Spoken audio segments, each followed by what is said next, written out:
Mga K-drama fans saan mang sulok ng mundo, check-in tayo. Comment mo muna kung taga saan ka bago magsimula ang kwento.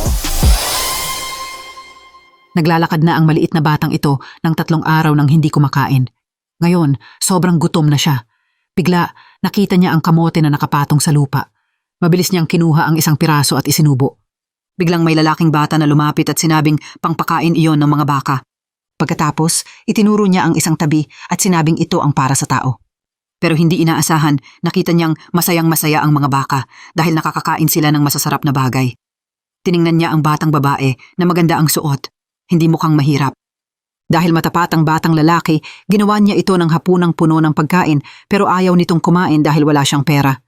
Gayunpaman, sinabi niya rito na hindi na kailangang magbayad, kumain lang ng kumain. Likang ang pangalan ng batang lalaki. Namatay ang kanyang ama noong bata pa siya, kaya kasama niya ang kanyang ina sa tabing dagat. Ang dalawa ay nagtutulungan para mabuhay. Binuksan ng ina ang isang maliit na restaurant dahil magaling siyang magluto. Maayos din ang takbo ng negosyo. Simula pagkabata, pangarap ni Likang na maging isang mahusay na chef tulad ng kanyang ina. Habang pinapanood ni Likang ang batang babae na masiglang kumakain, masaya siya. Bigla, umiyak ito ng malakas. Akala ni Likang hindi nagustuhan ang pagkain. Pero ang totoo, dahil napakasarap nito. Hindi pa niya nararamdaman ang ganitong kaligayahan. Mabilis na kumuha si Likang ng tissue at pinunasan ng luha nito. Sinabihan niya itong bumalik para sa tanghalian. Gagawa siya ng tsokolating candy para rito sa susunod. Kapag gutom, pumunta lang dito.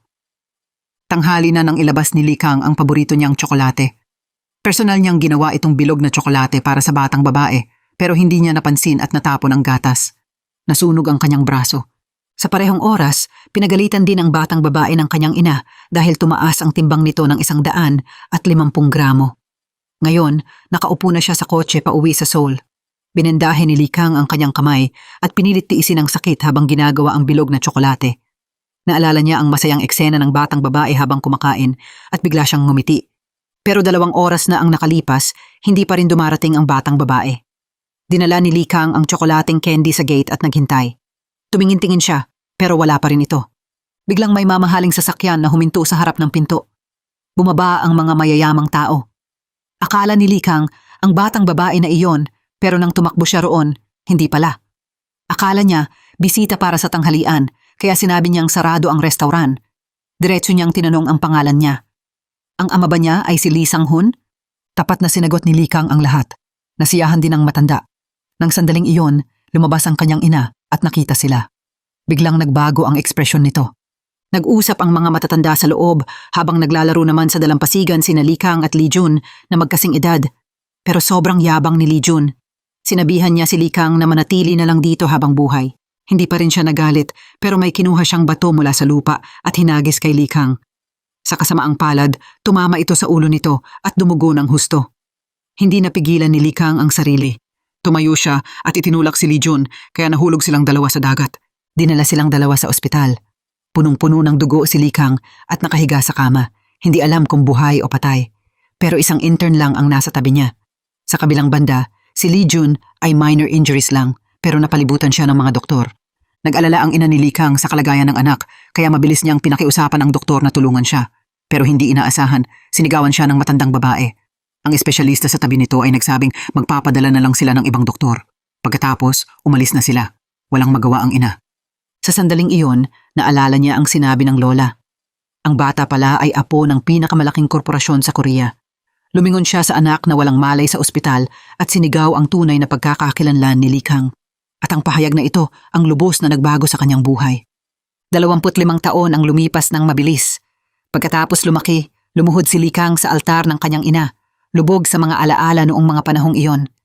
Pagkatapos ng nangyari sa ospital, nais ng kanyang ina na tanggapin sila ng lola, na ituring siyang manugang, hindi katulong. Ayaw niyang tanggihan si Likang dahil sa kanyang estado. Pero hindi nagustuhan ng tadhana. Dahil sa isang aksidente, namatay ang kanyang ina ng maaga. At si Likang, na hindi nagpahiya sa kanyang ina, ay naging doktor na ngayon sa ospital ng korporasyon. Kapag nakikipagkompetensya kay Lee Jun, hindi siya nagpapatalo. Kakatapos lang ni Likang ng operasyon ngayong araw. Dahil sobrang lala ng mga sugat ng pasyente, hindi ito nakaligtas. Walang magawa si Likang kaya sumabog ang kanyang galit. Sa kabutihang palad, dumating ang matalik niyang kaibigan na si Moon na may dalang pagkain. Nagkwentuhan sila habang kumakain sa bench. Pagkatapos maaliw, gumanda ang pakiramdam ni Likang. Nagpaalam siya sa kaibigan. Nang bumalik siya, may nakita siyang pasyenteng patago siyang kumakain ng pagkain niya. Walang magawa si Likang at tinanong siya. Hindi naman pinapayagan ng ospital na kumain siya ng kanin. Nabulunan si Chaiyang bago pa man ito nakalunok. Agad siyang binigyan ni Likang ng tubig. Sinabi niyang akala niya itatapon lang ng iba. Ayaw niyang masayang ang pagkain, kaya kinain niya. Tiningnan ni Likang ang babaeng nasa harap niya at sinabing lumabas lang siya para ihatid ang kaibigan. Hindi pa siya tapos kumain. Nahiya si Chaiyang at ibinaba ang muka, hindi makagat ng tuluyan. Tinanong siya ni Likang kung gusto pa niyang kumain. Agad siyang umiling para tumanggi. Hindi na ito pinansin ni Likang at yumuko para ayusin ang gamit, pero nakita ni Chaiyang ang ID card niya. Nakasulat ang pangalang Likang. Pamilyar na pamilyar ang pangalang ito, kaya bigla niyang nasambit. Nagulat si Likang at tinanong si Chaiyang kung paano niya siya kilala. Pero biglang hindi na maalala ni Chaiyang. Nagkakaroon pala siya ng problema sa pag-iisip. Tiningnan ni Likang ang kakaibang babae sa harap niya. Ayaw niyang magkaroon ng gulo, kaya umalis na siya. Pero hindi niya inasahan na ito pala ang babaeng pinaghandaan niya ng bilog na tsokolate 20 taon na ang nakalilipas. Nasigawan si Chaiyang ng kanyang ina dahil tumaas ang timbang niya ng 150 gramo. Tinanong siya ng ina kung gaano karami ang kinain niya. Agad na nagsumbong ang kapatid niyang lalaki na nakita niya itong kinain ang isang buong mangkok ng kanin. Galit na galit ang ina nang marinig ito. Sa makalawa, may kompetisyon siyang sasalihan. Hirap na hirap siyang magpapayat, tapos ngayon, tumaba pa. Nawalan ng gana ang buong pamilyang magpahinga, kaya mabilis silang umuwi papuntang Seoul. Naalala ng maliit na batang babae na nakaupo sa kotse ang sinabi ng batang lalaki kaninang umaga na gagawa siya ng bilog na tsokolate para sa kanya. Pumunta siya sa restaurant sa kanyang alaala, pero wala nang tao roon. Mabait na sinabi ng kapitbahay na lumipat na ang pamilya ng batang lalaki at sinabing noong mga panahong iyon, naghihintay siya ng matagal habang gumagawa ng tsokolate, hindi man lang napansing nasunog ang kamay niya. Unti-unting lumipas ang panahon. Sa isang iglap, 2012 na.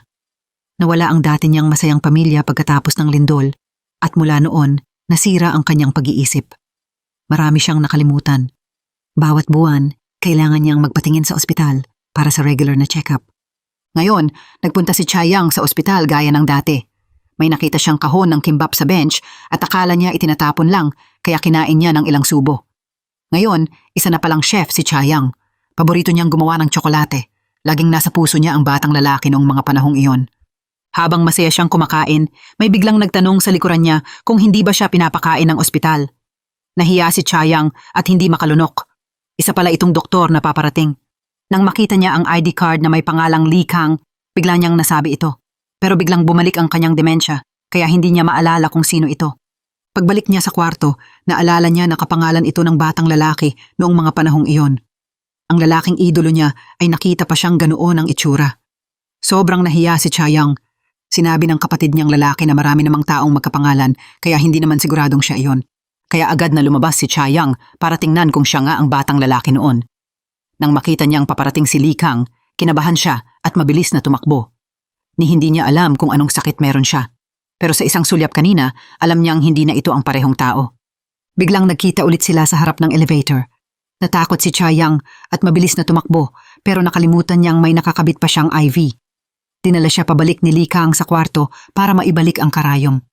Akala ni Likang may gusto sa kanya si Chaiyang kaya sinabi niya, "Ngayon, wala ako sa mood para sa pag-ibig."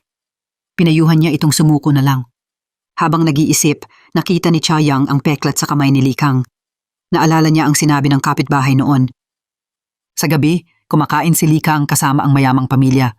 Biglang sinabi ng tiyuhin niya na pupunta siya sa Afghanistan para magbigay ng tulong. May giyera doon ngayon, pero sabi ng tiyahin niya, puro takot lang ang balita. Hindi naman talaga ganun kadelikado. Gusto ng lola na subukan ni Likang kaya wala siyang imik. Pinagtripan ng buong pamilya, walang magawa si Likang kundi pumunta sa Afghanistan. Pero usok at apoy ang naghari at hindi ligto tulad ng sinabi ng tiyahin. Hindi ito pinansin ni Likang at agad na tumakbo sa relief camp. Pagkatapos ng operasyon, lumabas siya para magyosi pero aksidenteng nakita ang isang grupo ng bata sa labas na humuhukay ng granada. Wala na siyang oras para pigilan ito. Sa susunod na sandali, ang mundo ni Likang ay napuno ng bomba at bala. Sa sandaling ito, parang may naramdaman din si Chaiyang. Hindi niya alam kung bakit pero patuloy na pumapatak ang kanyang luha. 6 na buwan ang nakalipas, pinalabas si Chayang sa ospital. Bago umalis, aksidente niyang nakita si Likang na pinagmumura ng isang lalaki. Nagtago si Chayang sa tabi at nakinig, naaawa ng kaunti. Naalala niya ang matapat at masiglang batang lalaki noon. Parang anghel siya sa puso niya. Ang mga pinagdaanan niya nitong mga nakaraang taon. Napakalakas ng ulan ngayon. Sobrang traffic sa kalsada na hindi makausad. May nakaharang palang overturned tow truck sa harap at kalat ang mga piraso ng papel sa daan. Nakaupo lang ang mga tao sa kanilang mga sasakyan, busina ng busina. Walang bumaba para tumulong. Sa oras na ito, may isang binatang lumapit na may daladalang payong at ibinigay ito sa matanda, habang siya ay nababasa sa ulan at tinipon ang lahat ng papel. Hindi inaasahan, si Likang pala iyon. Nang makita ang eksenang ito, bumaba pa rin si Chayang para tumulong kahit pinipigilan siya ng kanyang boss. Natiyak din niya na ito nga ang batang lalaki sa kanyang alaala. Nagdesisyon si Chayang na hindi na itago pa ang kanyang nararamdaman. Sa pagkakataong ito, ayaw na niyang makaligtaan ito. Pero nang pumunta siya sa ospital para hanapin si Likang, sinabi ng staff na pumunta ito sa Afghanistan para magbigay ng tulong. Hanggang 6 na buwan ang lumipas, iniulat ng ospital na naatake si Likang ng mga terorista. Hindi alam kung buhay pa siya o patay na. Pumunta si Chayang sa bench kung saan sila nagkita ni Likang. Parang may hanging dumaan na parang kasama niya ulit si Likang. Gusto malaman ni Chayang kung ano ang pinagdaanan niya nitong mga nakaraang taon. Naalala mo pa ba ako? Gusto mo bang tikman ang tsokolating ginawa ko? Pero lahat iyon ay guni-guni lang ni Chayang. Parang naging espongha si Likang na wala sa hangin. Nang magpakalma siya, gabi na. Lumingon si Chayang at may nakita siyang lalaking umiiyak. Mabilis niyang kinuha ang tissue at ibinigay sa taong kasing sawi niya. Walang imika ng dalawa, parang dalawang tuwid na linya. Kinabukasan, abala sa trabaho si Chayang nang biglang tawagin ng kapatid niyang lalaki. Gusto siyang ipakilala nito sa isang mayamang lalaki. Alam na ni Chayang ang pakana ng kapatid niya. Gusto lang pala nitong makahanap ng mayamang hipag para madaling makautang.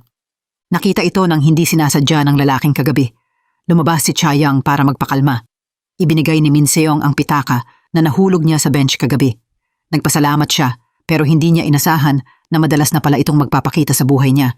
Kahit puno ang restauran, naghihintay pa rin ito sa labas para lang makakain ng lulutuin ni Chayang. Sa sandaling ito, bigla siyang nilagnat kaya nasunog niya ang karne. Pinauwi siya ng mabait na boss para magpatingin sa doktor. Hindi naabutan ni Chayang ang bus at aksidenteng nakasalubong si Min Seong. Sabay silang pumunta sa ospital. Buong gabi siyang inalagaan ni Min Seong. Mula sa 2 parallel lines, unti-unti silang naging magkaibigan. Sa araw ng Pasko, muling ipinahayag ni Min Seong ang kanyang nararamdaman kay Chayang. Sa lamig ng panahon, nakakakilig ang tapat na pag-amin niya. Nasiraan ng loob si Chayang at hinawakan ang malamig na kamay nito. Masayang nagyakapan ng dalawa. May handog pa si Min Seong, ang imbitahan ang malalapit na kaibigan para batiin sila. Pero nang makita ni Chayang ang taong ito, nanlaki ang kanyang mata. Sa sandaling iyon, parang tumigil ang pag-ikot ng oras. Nakita niya ang lalaking siyang laman ng kanyang pangarap. Akala niya, sa susunod na buhay pa sila magkikita.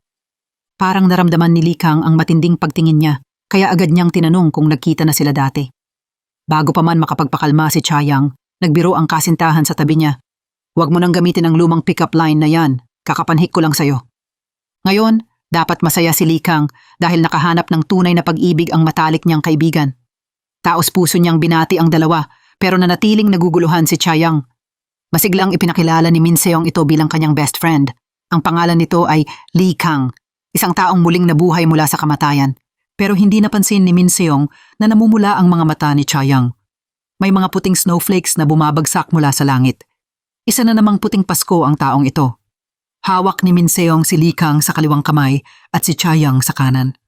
Masaya siya sa piling ng kasintahan at best friend, isang taong swerte para malampasan ang trahedya. Pero ngayon, ramdam ni Chayang na tinutukso siya ng tadhana. Habang pinapanood ang 2 lalaking masayang naglalaro, hindi niya alam kung paano haharapin ang sitwasyon. Ang lalaking inilibing niya sa puso ng 20 taon biglang nagpakita. Patuloy na pumapatak ang kanyang luha. Pumunta si Chayang sa restauran para magpaalam sa boss na magre-resign na siya. May iba na siyang pupuntahan. Walang siya doon. Ang nostalgia na lang niya ang naiwan. Lumipas ang panahon. Sa isang iglap, 6 na taon ang nakalilipas. Ngayon, may isang singer na nadulas at nahulog sa entablado. Dahil magaling si Likang at nakapagbigay ng tulong sa Afghanistan, pinapagamot siya ng pamilya at lahat. Dahil sikat ang singer, maraming reporters ang dumating. Kung magiging successful ang operasyon, hindi lang ito karangalan para sa surgeon, kundi makakatulong din para manalo si Li Kang sa family inheritance. Isang bihirang oportunidad ito. Pero bago mag-opera, bigla siyang tinawagan. Tiningnan ang numero, matalik niyang kaibigan na matagal nang hindi nakakausap. Pero nang sagutin niya, ibang tao ang nasa kabilang linya. Mabilis na tumakbo si Li Kang papunta sa kwarto at nakita si Min Seong na nakahiga sa ospital, walang malay. Ano ang nangyari? Bakit ganito na ang kalagayan niya at hindi man lang sinabi sa akin? Sa oras na ito, nagpaalala ang assistant sa tabi niya. Magsisimula na ang operasyon ng singer. Nagmamadaling pumunta si Li Kang sa preparation room at nakita na ang mag-ooperate kay Min Seong ay ang kaaway niyang si Lee Jun. Ilang araw lang ang nakalipas, nag-away sila. Binalaan siya ni Li Kang, kung may mangyaring mali sa operasyong ito, hindi kita patatawarin. Biglang bumukas ang pinto ng opisina ni Lee Jun. Assistant pala ito ni Li Kang. Nagsimula ang operasyon. Sa harap ng operating table ni Min Seong, ang lead surgeon ay biglang pinalitan ni Li Kang.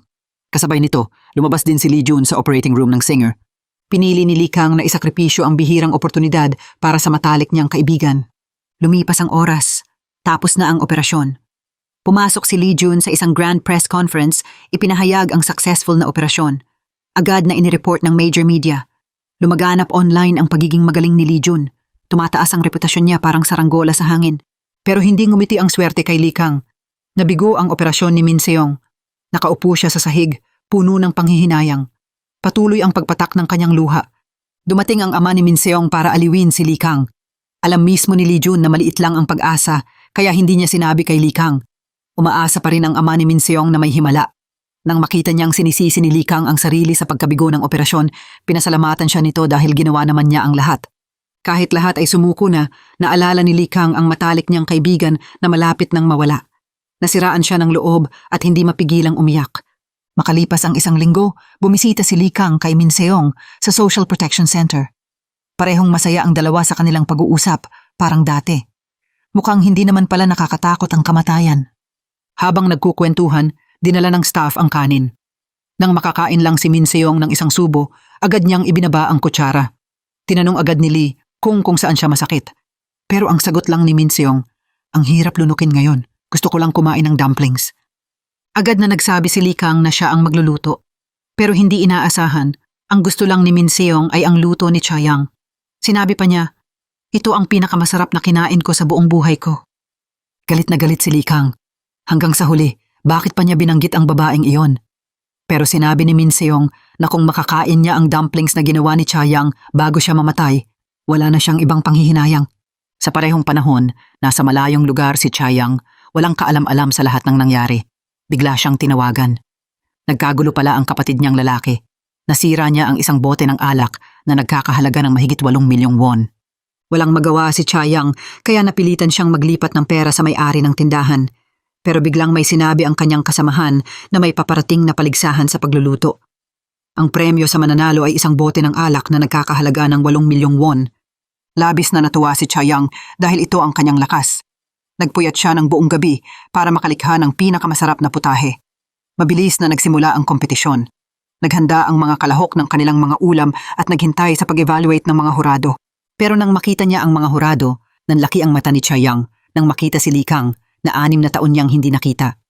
Bigla silang nagkita muli. Kahit 6 na taon ang nakalipas, ramdam pa rin niya ang kaba sa dibdib na tulad noong unang pagkikita nila. Ang batang lalaking naninirahan sa kanyang puso ay hindi kailanman nawala. Pero kabalintunaan ng tadhana. Hindi man lang naunawaan ni Li Kang ang ibig sabihin niya. May galit pa ito sa kanya. Bilang hurado ng paligsahan, sinadya niyang ipatalo si Chayang. Hininto pa niya ito at tinanong kung bakit niya iniwan si Min Seong. May iba ka bang gusto? Tinitigan ni Chayang ang pamilyar ngunit ngayon ay naiibang lalaki sa harap niya. Ayaw niyang magpaliwanag. Gusto niyang itago na lang ang nararamdaman sa kailaliman ng puso. Kinabukasan, abalang-abala si Chayang sa pagluluto nang biglang sabihan na may Koreanong customer na hindi marunong mag-Ingles. Talaga namang nakaupo sa labas si Li Kang, nag-order ng dumplings para iuwi. Pero sa mamahaling Italian restaurant na ito, wala ring magawa si Chayang. Agad na umorder ang mapagbigay na Li Kang ng isang bote ng 82-year-old wine, nagtanong kung pwede na ba ang dumplings. Nang makita ito ng manager, biglang nagbago ang ugali nito. Pumasok na lang si Chayang sa kusina. Sinundan siya agad ng manager at sinabing gawin ang dumplings para sa VIP. Walang magawa si Chayang kundi sundin ang manager. Habang minamasa ang harina, biglang pumasok si Li Kang sa kusina. Tinanong niya kung masaya ba ang buhay niya ngayon. Ayaw sagutin ni Chayoung ang tanong.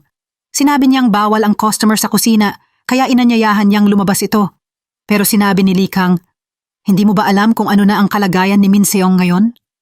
Naalala ni Chayoung ang taong may malaking utang na loob siya. Medyo nataranta siya. Ayaw niyang biguin si Min Seong pero puno na ang puso niya ng lalaking nasa harap niya.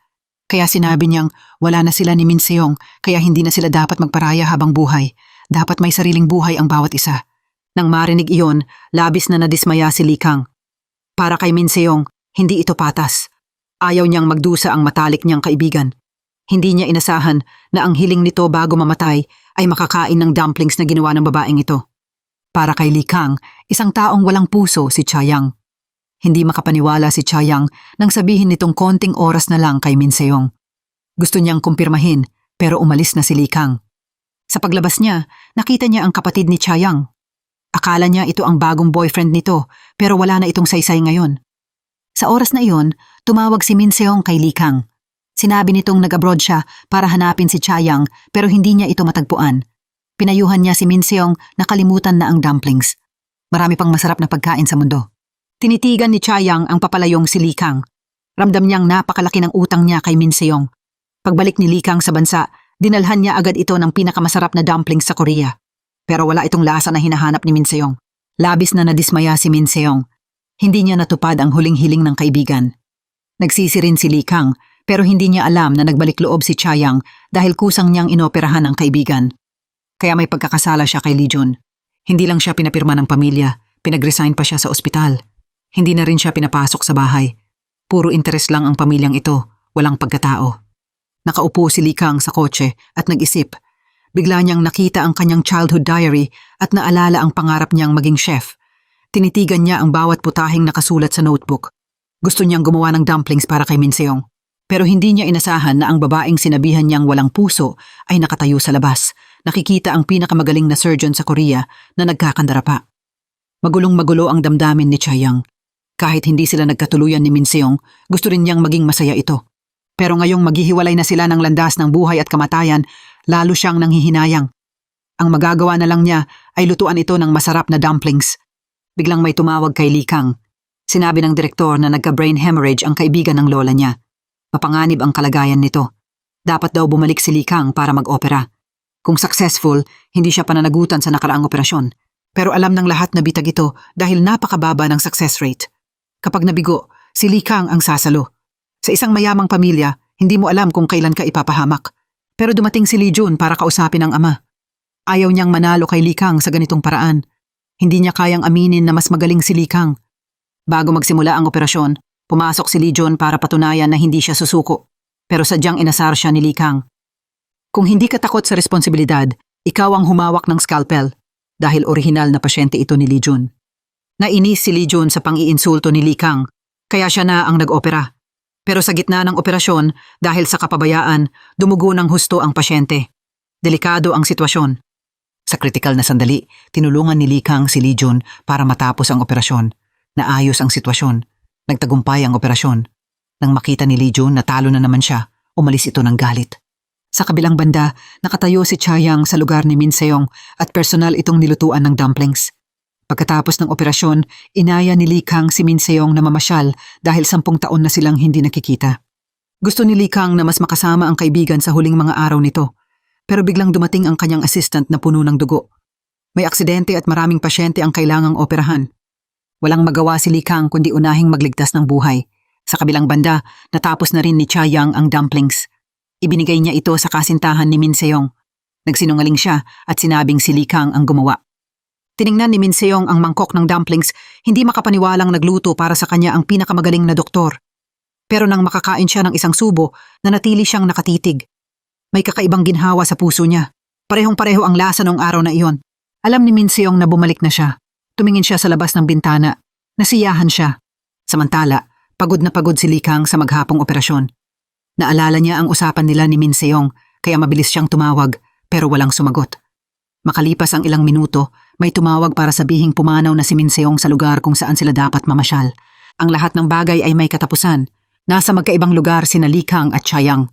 Alam nilang wala na ang taong tunay na nagmahal sa kanila. Natanggap ni Chayang ang huling habilin ni Min Seong. Alam na pala nito na si Lee Kang ang hinihintay niya.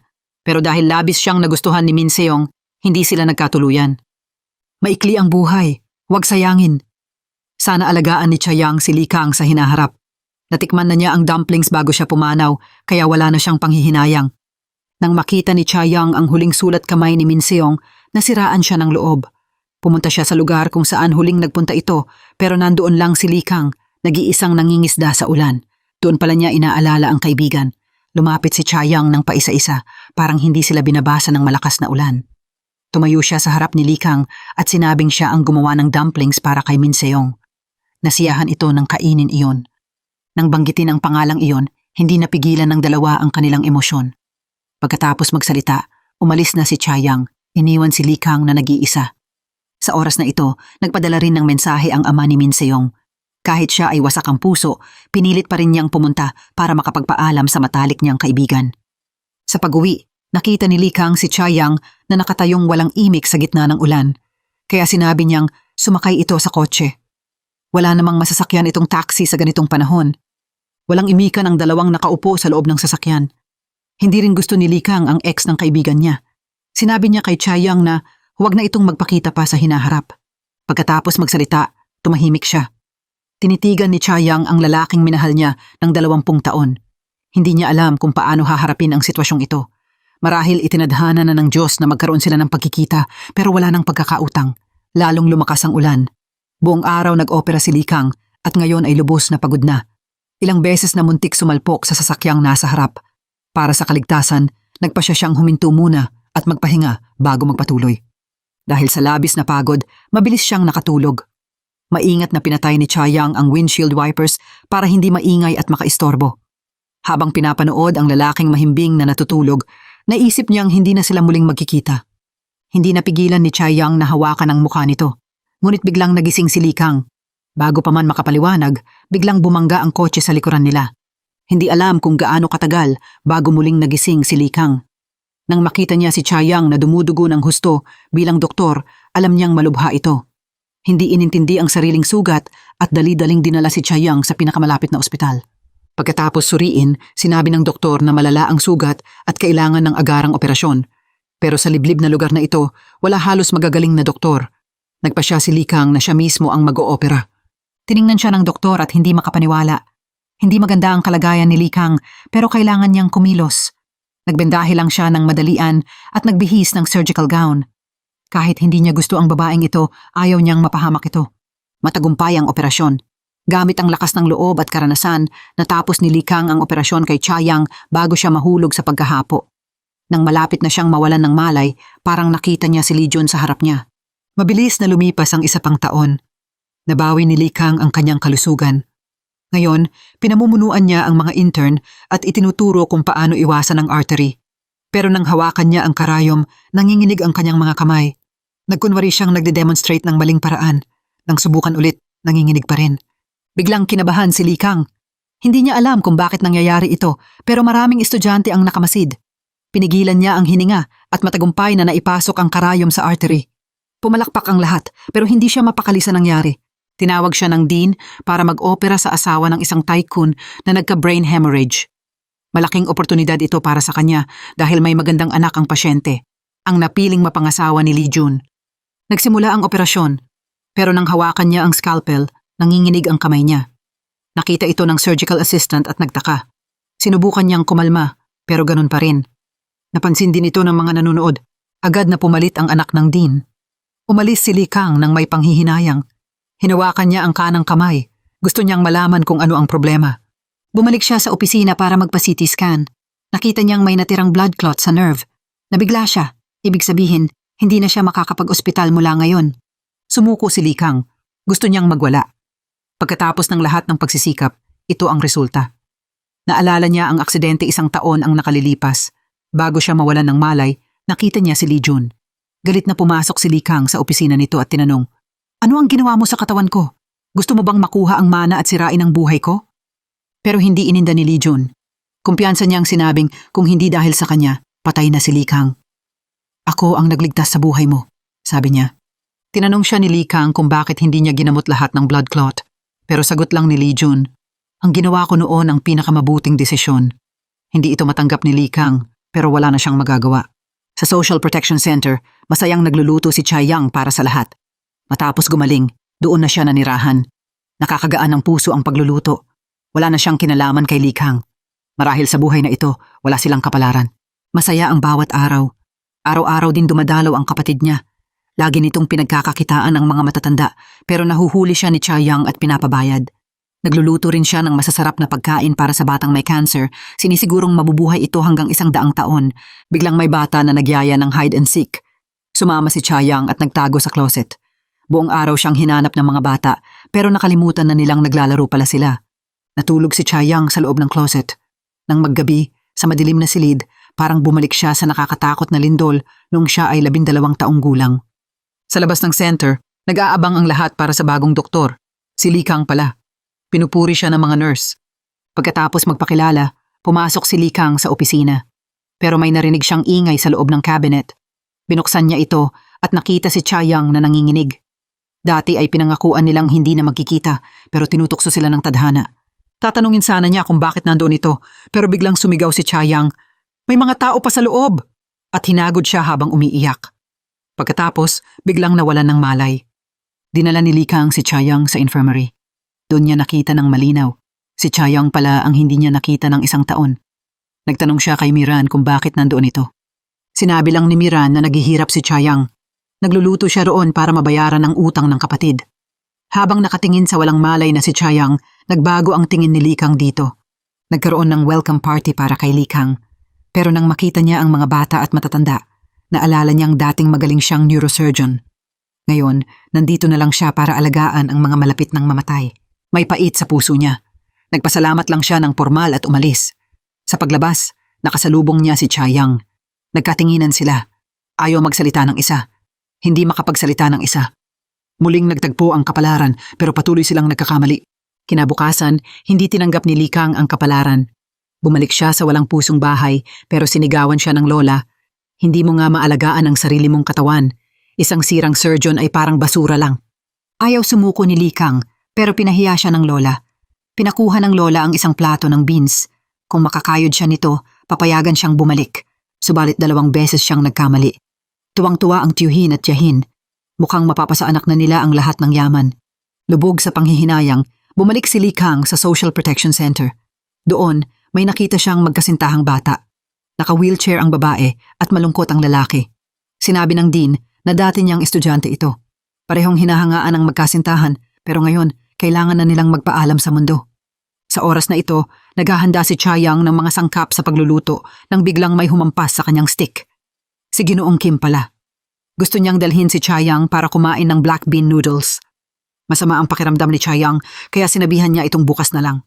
Pero sinabi ni Ginoong Kim, "Wala na akong bukas. Paano kung mamatay ako bukas?" Walang magawa si Chai Yang kaya napilitan siyang samahan ito. Pagdating sa noodle shop, sa unang subo pa lang ay hindi masyadong masarap para kay Chai Yang. Pero hindi niya maintindihan kung bakit gustong-gusto ng matanda ang lugar na ito. Sinabi rin nitong boring daw kung kakain lang ng walang inuman. Gustong uminom ni Ginoong Kim pero nag-alala si Chai Yang sa kalusugan nito kaya hindi pumayag. Dahil dito, nagtantrums ang matanda parang bata.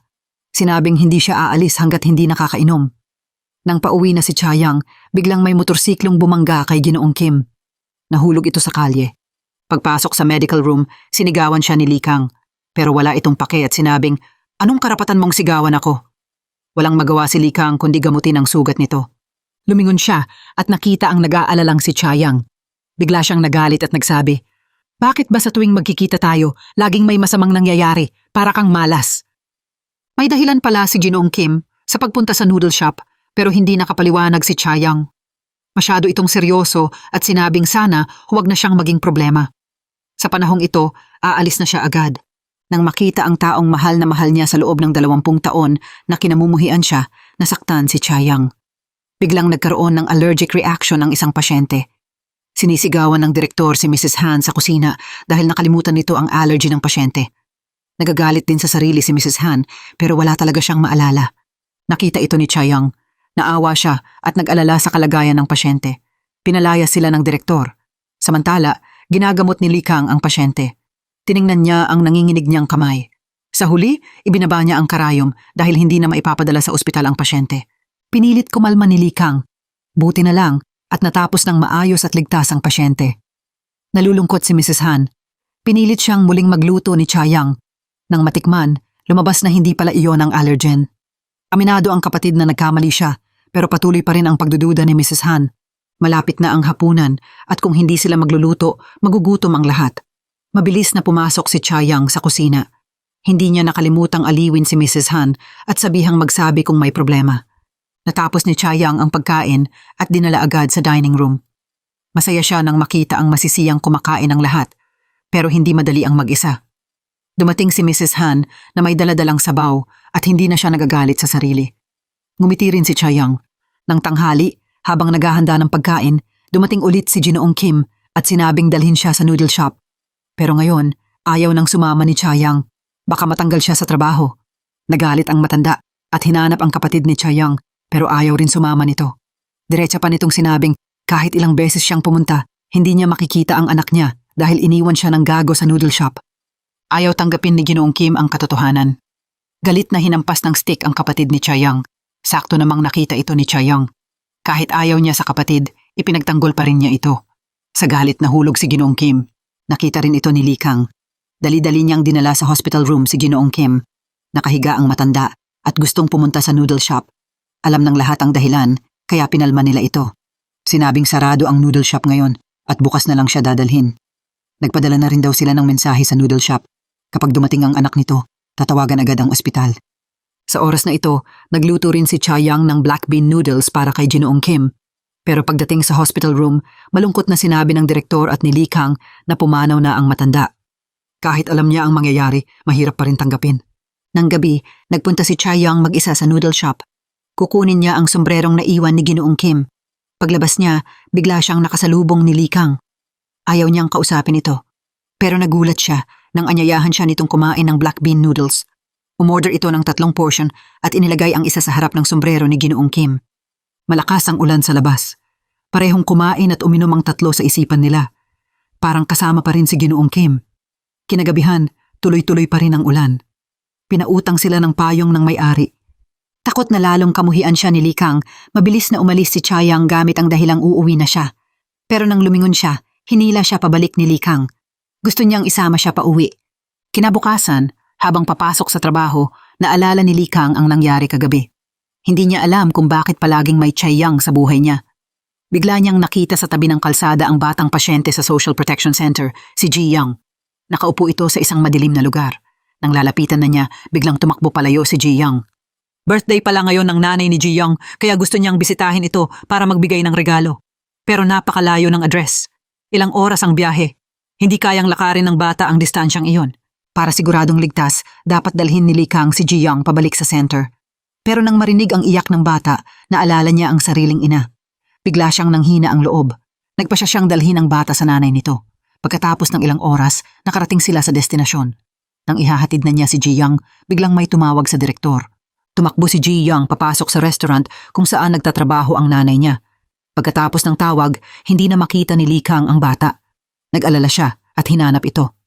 Sa kabilang banda, pauwi na si Cha Yang sa center nang makita niya ang kapatid ni Ji Yang na umiiyak. Akala niya ay pumanaw na ito pero nawawala lang pala.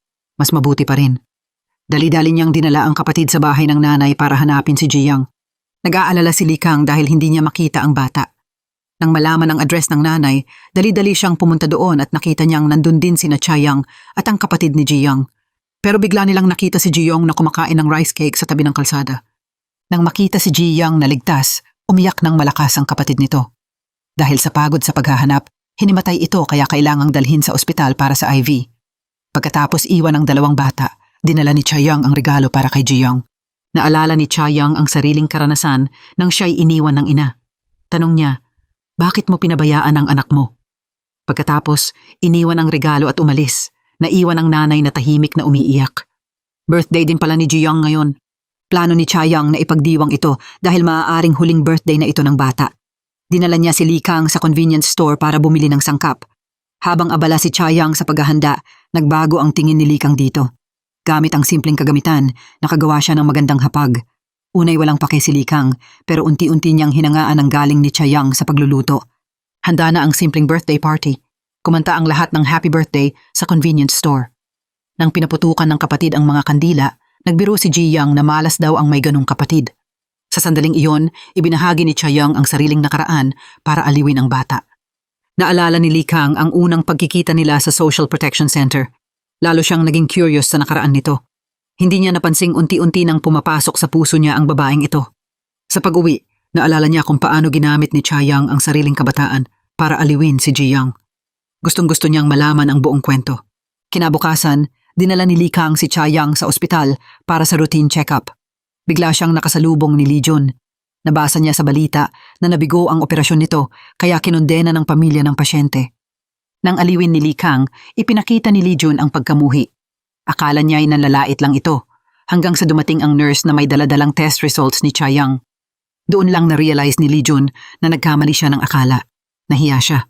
Pero nagtaka rin siya kung bakit biglang nagmalasakit si Likang kay Chayang. Sa kabilang banda, inaalagaan ng Abbott student ang asawa nito. Pinupuri siya ng lahat bilang ulirang asawa. Kung ganyan din ang asawa ko, gaano kaya ako kasaya? Naalala ni Mrs. Han ang nakaraan. Mayroon din siyang napakabuting asawa noon, pero nasayang lang ito. Sinabihan niya ang head nurse na huwag magkamali tulad niya. Pagbalik sa kusina, nalaman niyang noodles lang ang kinain ng Dean nitong mga nakaraang araw. Personal na nagluto si Miss Han ng beef bone soup at dinala ito sa kanya. Hindi inaasahan na ang Dean na palaging mabait sa lahat ay talagang ayaw sa kanya. Ayaw pa nitong kainin ang niluto niya. Nasaktan si Miss Han at napilitang alisin ang pagkain. Ang pinakanakinabang ay ang kapatid ni Chayang. Sabik itong kumain habang pinupuri ang galing sa pagluluto. Pero bigla, ang salitang beef bone soup ay nagpaalala sa kanya ng isang bagay. Hindi ba't kapangalan din ni Likang ang unang love ng kapatid niya? Ngayon ay nalaman niyang si Likang pala ang first love ni Chayang. Papauwi na si Chayang mula sa pamimili nang marinig niya ang balita tungkol sa lindol. Naalala niya ang nakakatakot na nakaraan. Bigla siyang natakot at nahirapang huminga. Walang magawa. Sinabi na lang niya sa driver na umuna ito. Pero naiwan ang phone at wallet niya sa kotse. Hindi rin niya napansin si Likang na dumaan habang nakaupo siya sa tabi ng kalsada. Pagbalik sa Social Protection Center, agad tinanong ni Miss Han kung nakita niya si Chayang. Biglang nag-announce ang direktor na may pasyenteng nagka-anaphylactic shock. Mabilis na tumakbo si Likang sa emergency room. Nang matapos niya, gabi na. Naalala ni Likang si Chayang kaya tinawagan niya ang kusina. Sabi nila, wala pa ito. Mabilis siyang nagmaneho para hanapin ito. Sa oras na ito, nakita si Chayang ni Lee Jun at sumakay ito sa kotse nito. Nagkasalubong ang dalawa nang bumalik si Likang. Hinanap niya ng matagal pero hindi pa rin makita. Sa wakas, natagpuan niya si Chayang na naghahanda ng sangkap sa center. Naginhawahan siya. Anniversary ng kamatayan ng ina niya ngayon. Nagdala si Likang ng alak sa labas para alalahanin ang ina. Bumalik si Chayang. Nang makita niyang hinanap siya ng buong araw, pumunta siya sa lawa at nakita si Likang na nag-iisa. Hindi inaasahan. Inanyayahan niya itong uminom kasama niya. Biglang narinig muli ang happy birthday. Habang naguguluhan si Chayang, ininom ni Likang ang baso ng alak. Nagkasama sila sa ilalim ng mga bituin. Parang nawala ang distansya sa pagitan nila. Pero bago pa makainom, dumating ang kapatid ni Chayang. Agad nitong tinawag na bayaw si Likang. Sinabing magiging pamilya na sila. Nagulat si Likang sa pahayag na ito. Nakita ni Chayang ang itsura ng kapatid na parang mayabang. Gusto na lang niyang magtago sa kahihiyan. Mabilis niyang hinila palayo ang kapatid. Tinanong kung lasing ito, pero sinabi nito na alam na niyang si Likang ang first love ni Chayang. Nagulat si Chayang at natakot na magsalita ng kung ano ang kapatid sa harap ni Likang. Binayaran na lang niya ito para tumahimik. Nang bumalik siya sa lawa, wala na si Likang. Dahil sa kalasingan, natulog ito sa opisina. Maaga kinabukasan, habang naliligo, nakita niya sina Chayang at Miss Han na nagpapatiyag ng kamote. Balak nilang gamitin ito sa pansit. Biglang nag-volunteer si Likang na paglutuin siya. Dinalhan siya ni Chayong ng pansit. Parehong-pareho ang lasa noong bata siya.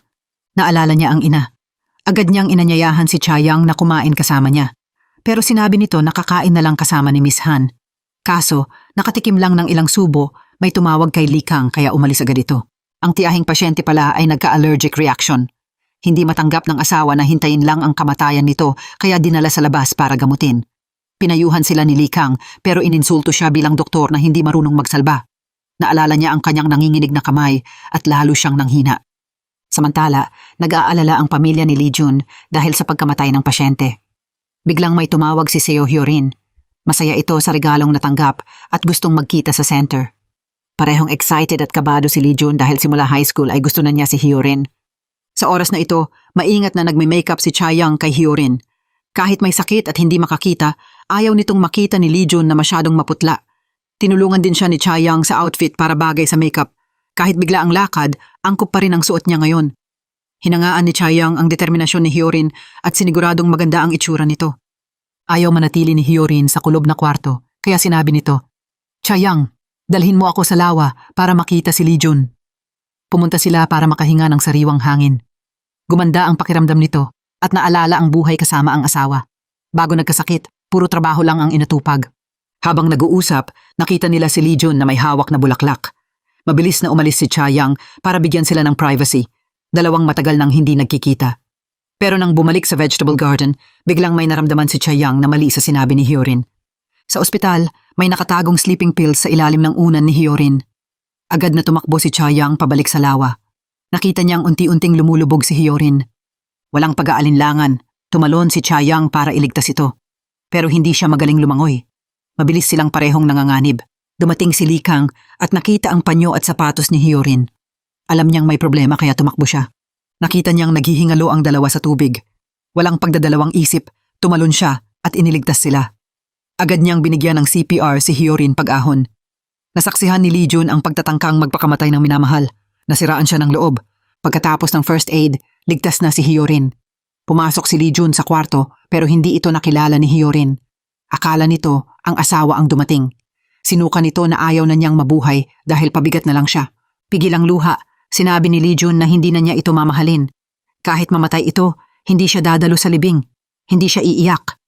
Pagkatapos, umalis siyang wasak ang puso. Basa-basa si Chayoung pagbalik sa kusina. Agad siyang binigyan ng dry clothes at mainit na sabaw ni Mrs. Han. Maya-maya pa, narinig niyang pinag-uusapan si Lee Kang. Nag-alala siya kung okay lang ito pero hindi niya makita sa ospital. Akala niya nasa kotse lang ito. Pero hindi niya alam na nasa rooftop si Lee Kang at pinagmamasdan siya. Nagtaka ito. Bakit palaging may Chayoung sa buhay niya? Ayaw na sana niyang makita pa ito pero parang pinagtatagpo sila ng tadhana. Hindi niya maintindihan ang nararamdaman. Nang makita ang papalayong si Chayoung, naalala niya ang lahat ng pinagdaanan nila. Mula sa abroad, nang mamatay si Min Seong hanggang sa kasalukuyan. Sa wakas, naunawaan niya ang kanyang nararamdaman. Para siyang jam, magulo at hindi alam ang dapat gawin. Kinabukasan, inakyat ng matanda si Chayoung sa bundok para humanap ng sangkap sa cake. Masarap ang simoy ng hangin. Biglang sumigaw ang matanda.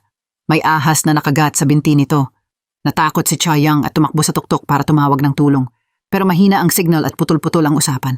Naghahanap siya ng lugar na may mas magandang reception pero nadulas at nahulog sa bangin. Nang magtatakip silim, may nakakita sa sugatang matanda at dinala sa ospital. Nabindahe ang sugat at naagapan ng lason. Pero wala pa si Chayoung. Sinabi ng matanda na sinabihan siyang maghintay pero hindi na bumalik si Chayoung. Nag-alala si Lee Kang at umakyat sa bundok gamit ang flashlight. Sumigaw siya ng pangalan nito pero walang sumagot. Nang maalala ni Lee Kang ang hindi kumpletong emergency call ni Chayoung kaninang hapon, labis siyang nag-alala, umaasang walang masamang nangyari sa kanya. Bigla niyang nakita ang isang katawan na nakahandusay sa ilalim ng bangin. Mabilis siyang bumaba para tingnan. Sinubukan niyang gisingin si Chayoung na walang malay pero dahil sa sakit, hindi ito makapagsalita. Isinakay ni Lee Kang si Chayoung sa kanyang likod, umakyat at dali-daling ibinalik ito sa center. Sa kwarto, maingat niyang binindahe ang mga sugat nito. Gusto rin niyang dalhin si Chayoung sa ospital para sa karagdagang check-up pero ayaw nito at sinabing okay lang siya. Pero ang pahayag na ito ay biglang nagpagalit kay Lee Kang. Sinabi niya ang mga salitang nagpapakita ng pagmamalasakit kay Chayoung. Nagtaka ito sa kanyang reaksyon. Bilang taong laging mababa ang tingin sa sarili, hindi niya inaasahang aalagaan siya ni Lee Kang. Sa harap ng nagulat na mga mata ni Chayoung, hindi ipinakita ni Lee Kang ang kanyang nararamdaman at lalo pang nagalit. Sinabi niyang wala na siyang pakialam kung mabuhay o mamatay pa si Chayoung. Pagkatapos magsalita, agad siyang lumabas. Pero pagdating sa pinto, nagsisi siya. Hindi mapayagan ng konsensya niyang saktan ang babaeng iyon. Gayunpaman, ang komplikadong relasyon nila ay nagpahirap kay Lee Kang kung paano haharapin ang nararamdaman. Ang babaeng nakagat ng ahas ay pumanaw na. bago pa man makakain ng paborito nitong cake. Pero nasiyahan na ito sa huli. Nang marinig ni Chayang ang malungkot na balita, tumakbo ito sa rooftop at umiyak ng malakas. Hindi niya napansin si Likang na nakatayo sa kabilang dako. Nang marinig ang kahabag-habag na iyak, lalo pang hindi maintindihan ni Likang ang babaeng ito, pero gustong-gusto na rin niyang kilalanin ito ng husto. Pero nang maalala ang yumaong matalik niyang kaibigan, sinabi pa rin niya ang mga salitang taliwas sa kalooban. Pinayuhan niya si Chayang na umuwi na. Hindi na sila nagkita pagkatapos, pero lalo siyang hindi mapalagay sa mga sinabi niya. Sa oras na iyon, may tumawag. Pumunta agad si Likang sa kwarto ni Heo Yongsil para tingnan ito. Bigla niyang napansin ang kakaiba. Nang susuriin niya ng maigi, biglang pinigilan siya ng asawa nito sa dahilang masama ang pakiramdam nito. Sa bahagyang pagkataranta ng lalaki, naramdaman ni Likang na may balak ito. Bumalik si Likang sa opisina at pinag-isipang muli. Sa huli, nagpasya siyang hanapin ang doktor na nag-opera kay Yongsil. Dati silang nagkita sa ospital. Tiningnan niya ang babaeng nagbabago ang mood at agad itong tinanong, bakit hindi isinagawa ang pangalawang operasyon noon? Sa kasalukuyang teknolohiya, maaari pa itong gumaling. Pero ngayon, naghihintay na lang sila sa Social Protection Center. Hindi sumagot ang babae at sinabing delikado pa rin ang operasyon. Matagal silang nag-isip bago nagdesisyong huwag nang magpa-opera. Sinabi rin nitong magkaibigan sila ni Yongsil dahil asawa nito ang direktor ng ospital. Bukod pa roon, aprobado ang desisyon ng asawa nito. Habang pinag-iisipan ni Likang, lalo siyang nagduda. Gusto pa niyang magtanong, pero parang nasaktan ang babae kaya nagmadali itong umalis sa dahilang may operasyon siya. Tiningnan ni Likang ang itsura nito at nagpa siya na huwag nang mag-aksaya ng oras. Ito ay itinuturing niyang sinadyang pagpatay. Nang makita ng babae ang determinado niyang mga mata, nabawasan ang kayabangan nito. Nagulat ito at hindi makapagsalita, nagmadaling pumasok sa banyo. Kanina ay kumpiyansa pa ito, pero ngayon ay nanginginig na. Nang magsalita, umiyak ito at sinabi sa kabilang linya na nahayag na ang insidente. Ang kausap nito ay walang iba kundi ang asawa ni Yongsil. Agad nitong ikinansela ang operasyon at nag-empake ng mga gamit. Naghanda ang dalawang tumakas. Pero nang sumakay na sila sa kotse at akala'y makakatakas na, may pulis na humarang sa harapan nila. Tinawag si Likang para magtestigo. Nang dumating siya, nakita niya si Lee Jun na nananakit sa asawa ni Yongsil. Sa kalagayan ni Lee Jun, biglang naisip ni Likang na hindi pala ito ganun kasama tulad ng inakala niya. Pagkatapos nito, nagpasya si Yongsil na magpa-opera ulit. Kahit hindi sigurado ang resulta, basta may pag-asa, hindi siya susuko. Pagkatapos itong isakay sa ambulansya, nagsimulang sisihin ng direktor ang sarili. Hindi niya inasahang ganoon ang estudyante niya. Akala niya dati ay nagmamahalan sila. Muntik na siyang maging kasabwat. Inaliw siya ni Likang at pinayuhang alagaan ang kalusugan at huwag nang manigarilyo dahil hindi naman ito kasalanan niya. Pagkamatay ni Minyong, itinuring si Likang ng direktor na sariling anak. Ang gusto lang ni Likang ay alagaan siya mula noon. Samantala, naghahanda si Chayang ng tanghalian. Dumating si Jong na nakasuot ng nakakatawang damit at nagsabing galing siya sa ibang planeta at ang misyon niya ay protektahan ang kapayapaan sa Earth. Sa kasamaang palad, darating na ang mga tao ng planetang iyon para sunduin siya. Nang marinig iyon ni Chayang, sana nga ay may spaceship na darating para sa mandirigmang ito.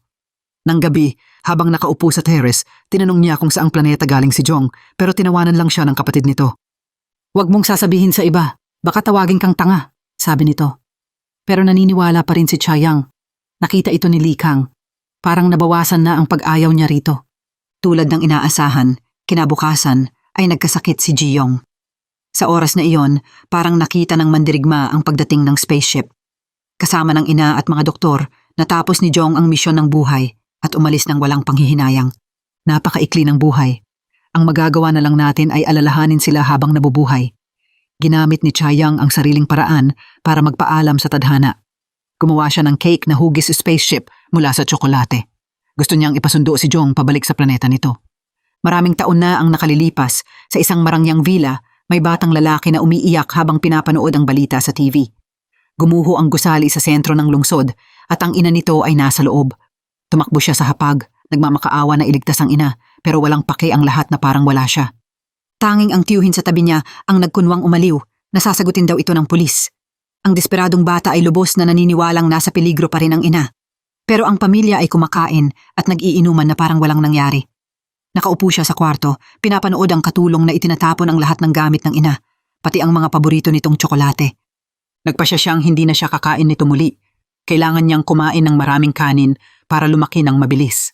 Ito ang pagkabata ni Likang. Nagmaneho siya pabalik sa bahay na pamilyar ngunit malamig. Dahil naibalita ang kaso ng senior, naresolba ang issue sa ospital ng grupo na dating pinag-uusapan. Nasiyahan ang lola. Sumang-ayon siya kay Likang. Isara na lang ang Social Protection Center at itayo ang pinakamalaking nursing home sa bansa. Pagkatapos, ibibigay niya ang buong korporasyon sa kanya. Ito rin ang tanging motibasyon at layunin ni Likang pagkamatay ng ina. Pagbalik sa center, hindi masaya si Likang nang makuha niya ang mana. Sa halip, naalala niya ang mga sinabi ng direktor at ang mga nagawa niya. Naalala niya ang mga taong malapit ng yumao at naguluhan siya ng bahagya. Nang lumabas siya, bigla siyang nakasalubong ni Chayang. Nagdaan sila sa isa't isa pero may kumot na nahulog mula sa itaas. Tiningnan ni Likang ang babaeng nasa harap niya. Gusto niyang lumayo pero hindi mapigilang alagaan ito. Hinila ni Likang ang kumot. Si Lijun pala ang naglalaba at aksidenteng nahulog ang kumot. Sa pag-uwi, nakita niya si Likang na naglalaro ng football. Ang dalawang laging magkalaban ay nagsimulang magtalo. Sinabi ni Lijun na nagpapanggap lang si Likang para makuha ang tiwala ng lola. Hindi nagpaliwanag si Likang. Gusto lang niyang magdusa ang buong pamilya. Parehong ayaw matalo kaya naglaro sila. Lumala ang laro at naging masigla. Biglang umulan ng malakas. Tumigil sila sa paglalaro at nagsimulang mag-away. Sumugod sila tulad noong bata pa sila. Walang gustong magpatalo. Lalong uminit ang ulo nila. Biglang dumating ang direktor at pinaghiwalay sila bago pa lumala. Sa banyo, sobrang disappointed ang direktor sa taong laging itinuturing ang ospital na layunin ng buhay. Sinabi niya kay Likang na hindi dapat ganoon ang buhay. Tiningnan niya ang mga taong malapit ng yumao. Wala ka bang natutunan sa kanila? Nang umalis ang direktor, nagduda si Likang sa mga layunin niya nitong mga nakaraang taon. Nang pauwi na siya, nakita niyang sumakay sina Chayang at Lijun sa iisang kotse. Biglang nagselos siya. Tumigil na ang ulan pero sinabi ni Lijun na gabing-gabi na. Kahit huminto na ang ulan, ihahatid pa rin niya si Chayang. Nag-uusap sila nang biglang kumalat ang busina sa likuran. Akala ni Chayang may mali silang nagawa. Pero nang tignan ni Lijun sa salamin, nakita niya si Likang. Kalmado niyang sinabing wala siyang kasalanan pero biglang sumulpot ang pagnanais na maghiganti. Hindi siya magpapauna. Lalong nagalit si Likang at patuloy na bumusina. Hindi alam ni Chayang ang sitwasyon kaya mabait niyang pinayuhan si Lijun na baka may emergency ang nasa likod at dapat silang magpauna. Pagkakita na medyo hindi komportable ang kamay ni Lijun, agad itong tinanong ni Chayang kung ano ang problema. Hindi niya inasahan na diretsong sasabihin ni Lijun na kakatapos lang niyang bugbugin si Likang. Nagulat si Chayang. Nahalata ang iniisip niya. Agad nagpanggap na mahina si Lijun at sinabing siya rin ay nasaktan. May mga pasa ang mukha at katawan niya. Pero sa sandaling iyon, si Likang lang ang iniintindi ni Chayang. Galit niyang tinanong kung bakit sila nag-away. Kakaligtas lang ni Likang sa taong pinakamahal ni Lijun. Ganito ba ang paraan para pasalamatan siya? Nang marinig ni Lijun ang pangalan ni Heo Yong-sil, bigla siyang nagpanik. Sinabihan niya si Chayang na huwag nang banggitin ang babaeng iyon. Bigla siyang nawalan ng kontrol, pinahinto ang kotse sa tabi ng daan at patuloy na nagsalita ng masama tungkol kay Likang.